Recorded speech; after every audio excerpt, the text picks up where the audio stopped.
Selamat datang di video ini. Di dunia, di mana diplomasi seringkali diredam oleh hiruk-pikuk yang mengguncang sikap para pemimpinnya. Jepang, baru-baru ini dalam sebuah tindakan yang tampak putus asa terhadap Tiongkok telah menyoroti teater geopolitik yang penuh dengan ketegangan.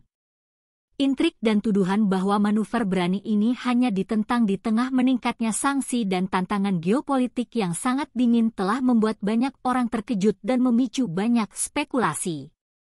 Para kritikus berpendapat bahwa hal ini bisa jadi merupakan pengakuan diam-diam atas posisi genting Jepang di panggung global yang terpojok oleh negaranya sendiri dikarenakan kesalahan perhitungan strategisnya. Hubungan Sino-Jepang dijalin dengan benang keluhan sejarah persaingan ekonomi dan saling ketergantungan yang kompleks dan rapuh. Inti dari bab terbaru ini bukan sekedar kisah dua negara yang menjalani diplomasi yang tidak jelas, namun narasi yang lebih luas tentang pergeseran dinamika kekuasaan dalam tatanan dunia yang nampaknya semakin multipolar dan tidak dapat diprediksi. Seiring dengan langkah delegasi Jepang ke Tiongkok dengan membawa usulan kerjasama dan mungkin harapan untuk rekonsiliasi, mereka mendapati diri mereka menjalani pengawasan domestik dan internasional yang ketat. Tindakan tersebut telah dikecam oleh beberapa orang sebagai tindakan pertaruhan putus asa oleh Tokyo untuk mengatur ulang nasibnya dengan terlibat dalam upayanya untuk melakukan hal yang sama. Namun di tengah hiruk-pikuk kritik terdapat strategi keterlibatan yang dapat membuka jalan bagi era baru kerjasama atau memperkuat perpecahan yang telah lama menjadi ciri hubungan Jepang.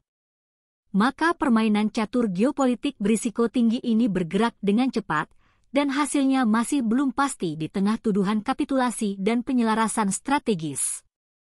Jalan ke depan penuh dengan tantangan dan peluang.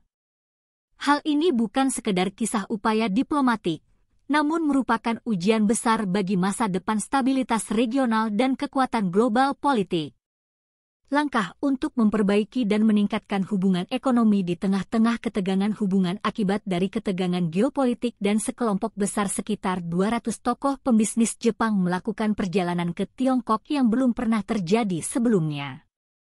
Acara ini menandai yang pertama dalam lebih dari 4 tahun yang menandakan keinginan kuat untuk menghidupkan kembali hubungan ekonomi.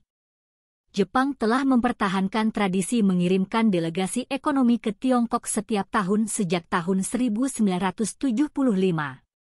Sebuah praktik yang terhenti oleh pandemi global COVID-19 di mana Tiongkok menerapkan kontrol perbatasan yang ketat sebagai bagian dari upayanya untuk memerangi penyebaran virus. Kunjungan delegasi yang dipimpin oleh Masakazu Tokura, Ketua Kuden Rein, Federasi Bisnis Jepang sangat terkenal karena waktu dan skalanya. Pertemuan terjadwal dengan Perdana Menteri Tiongkok Li Qiang diperkirakan akan memainkan peran penting dalam menavigasi jaringan perdagangan yang kompleks. Masalah yang berkontribusi pada keadaan ketegangan bilateral saat ini. Akar dari ketegangan ini terletak pada serangkaian perselisihan dan insiden yang terjadi antara negara dengan ekonomi terbesar kedua dan ketiga di dunia. Permasalahan yang kontroversial berkisar dari keputusan Jepang untuk membuang air radioaktif yang telah diolah ke laut hingga penahanan warga negara Jepang di Tiongkok atas tuduhan spionase. Terlebih lagi, pemberlakuan pembatasan oleh Jepang terhadap ekspor peralatan chip canggih ke Tiongkok telah menimbulkan tuduhan dari pihak Tiongkok bahwa Jepang di bawah kepemimpinan Perdana Menteri Fumio Kishida menyelaraskan kebijakannya dengan kebijakan AS untuk membendung kenaikan ekonomi Tiongkok. Meskipun menghadapi tantangan-tantangan yang ada, peningkatan hubungan muncul dari dialog yang jarang terjadi antara Kishida dan Presiden Tiongkok Xi Jinping.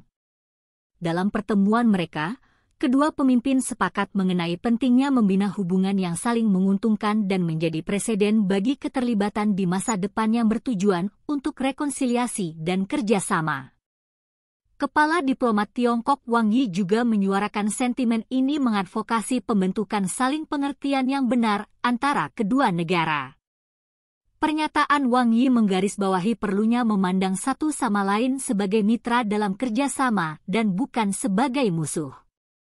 Sebuah perspektif yang sangat penting untuk stabilisasi dan pertumbuhan hubungan Sino-Jepang. Saling ketergantungan ekonomi antara Jepang dan Tiongkok adalah aspek penting dari hubungan mereka.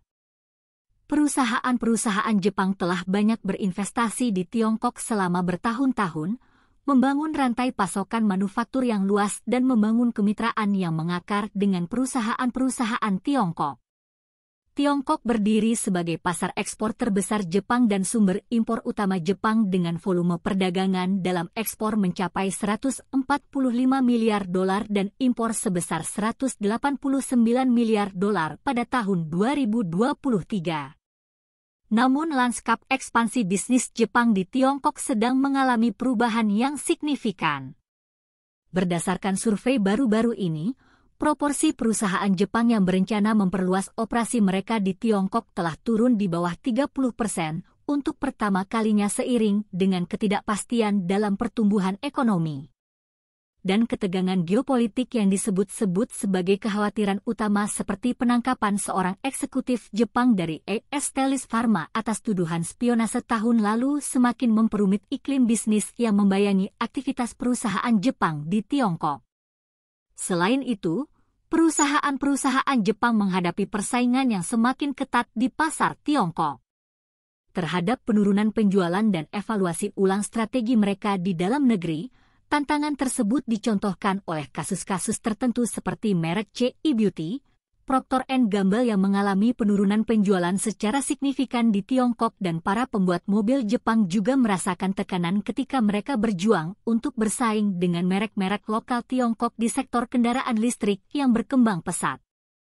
Hal ini menyoroti beragamnya tantangan ekonomi dan diplomatik yang dihadapi Jepang dan Tiongkok sehubungan dengan kompleksitas ini. Sebelum melanjutkan lebih jauh, beritahu kami apakah Anda menyukai videonya. Jika ya, silakan klik suka dan bagikan, dan mari kita lanjutkan.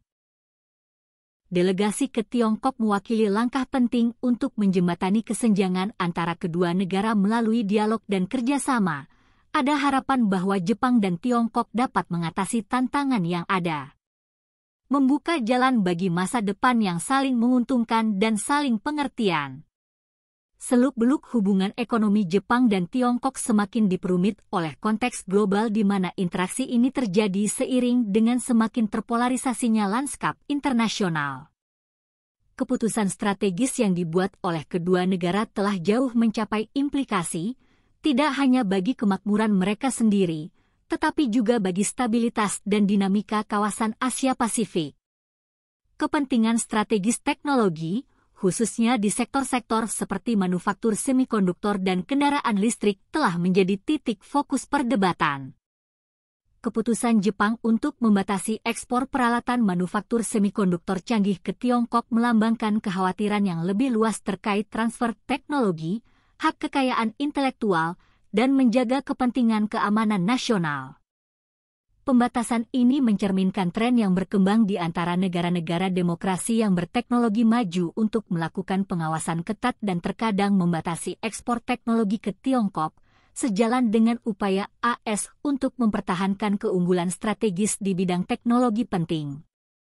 Langkah ini memiliki implikasi yang signifikan terhadap ambisi Tiongkok untuk menjadi pemimpin di sektor teknologi tinggi.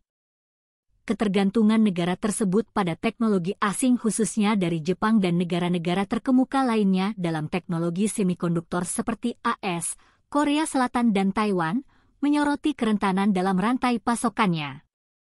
Misalnya ketergantungan pada perusahaan seperti Tokyo Electron dan Nikon untuk peralatan manufaktur semikonduktor dan potensi dampak pengendalian ekspor terhadap barang-barang tersebut menggarisbawahi pengaruh strategis yang ditawarkan pengendalian ini kepada Jepang dan sekutunya. Perusahaan-perusahaan Jepang menghadapi teka-teki di satu sisi pasar Tiongkok mewakili sebagian besar penjualan global dan jejak produksi mereka. Selama beberapa dekade perusahaan seperti Toyota, Nissan dan sejumlah perusahaan lainnya telah melihat Tiongkok sebagai pasar dengan pertumbuhan yang penting. Di sisi lain, meningkatnya ketegangan geopolitik dan dorongan menuju pemisahan ekonomi dan perbaikan rantai pasokan yang penting memaksa perusahaan-perusahaan ini untuk menilai kembali strategi jangka panjang mereka di Tiongkok. sektor kendaraan listrik memberikan contoh yang jelas tentang tekanan persaingan yang dihadapi perusahaan-perusahaan Jepang di Tiongkok. Meskipun kepemimpinan awal mereka dalam teknologi hibrida, produsen mobil Jepang lambat dalam beradaptasi. Pergeseran cepat menuju kendaraan listrik sepenuhnya telah memungkinkan perusahaan-perusahaan Tiongkok, didukung oleh dukungan pemerintah yang signifikan, untuk mendapatkan keunggulan kompetitif tidak hanya di pasar domestik namun semakin meningkat dalam skala global. Perusahaan-perusahaan seperti BYD telah muncul sebagai pemimpin di pasar kendaraan listrik yang menantang pemain-pemain mapan dengan inovatif mereka dengan teknologi dan strategi ekspansi yang agresif. Menanggapi hal ini, perusahaan-perusahaan Jepang terhadap tantangan-tantangan ini memiliki banyak aspek.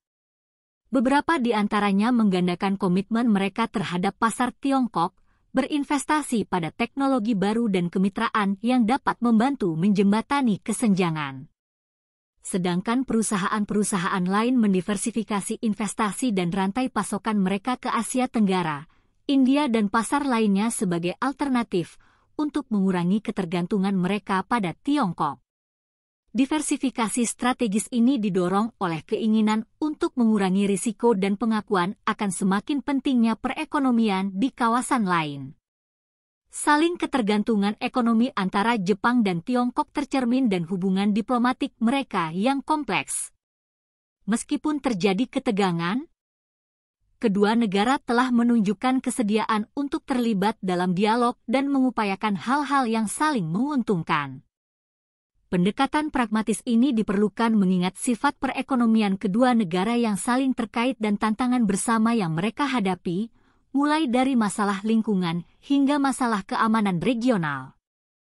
Pertemuan baru-baru ini antara Jepang dan para pejabat Tiongkok termasuk dialog antara Perdana Menteri Kishida dan Presiden Xi Jinping menandakan pengakuan akan perlunya mengelola persaingan dan perbedaan pendapat secara konstruktif dan penekanan pada pembentukan pemahaman yang benar. Saling pengertian menunjukkan pengakuan akan bahaya kesalahan persepsi dan potensi eskalasi konflik. Jepang dan Tiongkok menavigasi hubungan mereka yang kompleks. Komunitas internasional mengamati dengan cermat hasil dari keterlibatan ini berdampak pada jaringan perdagangan global masa depan. Inovasi teknologi dan lanskap geopolitik yang lebih luas di dunia yang semakin ditentukan oleh persaingan strategis harus menempuh jalan menuju kerjasama dan saling menghormati menjadi lebih penting dari sebelumnya. Tantangannya sangat besar, namun demikian peluang persaingan antara Jepang dan Tiongkok terus terlibat satu sama lain. Potensi untuk menghasilkan hasil yang positif tetap ada melalui diplomasi yang cermat. Keterlibatan strategis dan komitmen untuk mengatasi tantangan bersama memiliki peluang harapan untuk masa depan yang stabil dan sejahtera bagi kedua bangsa dan wilayah yang lebih luas yang mereka pengaruhi. Bagaimana pendapat Anda mengenai video ini? Jika Anda punya pendapat, silahkan tuliskan pendapat Anda pada bagian komentarnya. Dan jika Anda suka dengan video ini, silahkan klik like dan subscribe. Dengan begitu kami akan membuat video lainnya untuk Anda semua. Terima kasih dan sekian dulu dan sampai jumpa di video berikutnya.